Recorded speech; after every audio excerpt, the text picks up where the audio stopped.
Et évidemment, quand Nathalie est avec nous, j'ai envie de dire, c'était la régionale d'État, Provence-Alpes-Côte d'Azur. T'es chez toi, Ouais. Ça sent le propre à Marseille. Ça sent le propre. Alors on va évidemment parler du savon de Marseille qui est presque aussi connu que la bonne mère, la canebière, peut-être les navettes. Mais est-ce que vous saviez que près de 8 savons de Marseille sur 10 ne sont pas des vrais savons de Marseille? Tiens. Ah, ce sont des copies. En fait, il n'y a que 3 savonneries qui fabriquent véritablement le savon de Marseille à Marseille. Le Sérail au cours Julien, la savonnerie du fer à cheval à Sainte-Marthe et Marius Fabre qui est à Salon de Provence. Ouais, mais alors comment on fait pour savoir quel est le bon, si c'est du vrai, s'il y en a 8 on sur va 10 voir qui ne le comment sont ça pas. se fabrique. D'accord. Et nous, on va aller à Sainte-Marthe sur la savonnerie du fer à cheval et vous n'aurez plus aucun doute sur le savon de Marseille, le vrai. Entre les Phocéens et leur savon, c'est une vraie histoire d'amour.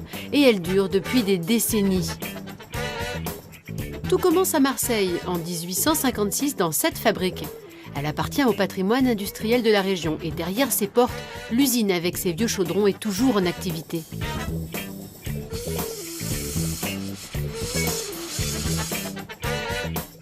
Comme disent les Marseillais, le taulier ici, c'est Michel. 30 ans de maison et une réputation qui n'est plus à faire. La recette du savon, il la maîtrise sur le bout des doigts. Ce sont 3 ingrédients, de l'huile d'olive, de la soude et du sel. C'est pratiquement que du végétal, 100% végétal. Il n'y a aucune trace animale, aucun additif, aucun parfum, rien. C'est vraiment le savon de Marseille qui est fait à Marseille et par un Marseillais. Cette préparation s'effectue dans ces immenses chaudrons. Chacune de ces cuves peut contenir jusqu'à 15 tonnes de savon. À ce stade-là, il est encore à l'état liquide. Les ingrédients sont chauffés à 120 degrés. Portés à ébullition, ce mélange se transforme en pâte. On voit qu'il y a la pâte qui se forme. Ce qui fait le savon, c'est qu'avec la chaleur, l'huile et la soude fait une réaction chimique et fait une pâte. Une fois la pâte cuite, elle est transférée dans un deuxième atelier. Elle est broyée, puis hachée, avant d'être moulée en machine et découpée en petits morceaux. Les savons circulent ensuite sur un tapis roulant et sont emballés. Ils sont enfin prêts pour la commercialisation.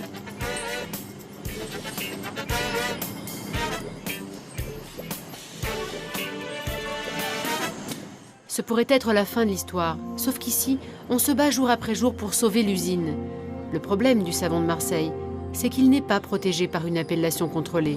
Résultat, il est concurrencé par d'autres industries qui ne respectent pas le processus de fabrication. Dans la boutique qui jouxte les ateliers, les clients, eux, en ont parfaitement conscience. Ce qu'ils viennent chercher ici, c'est un produit traditionnel.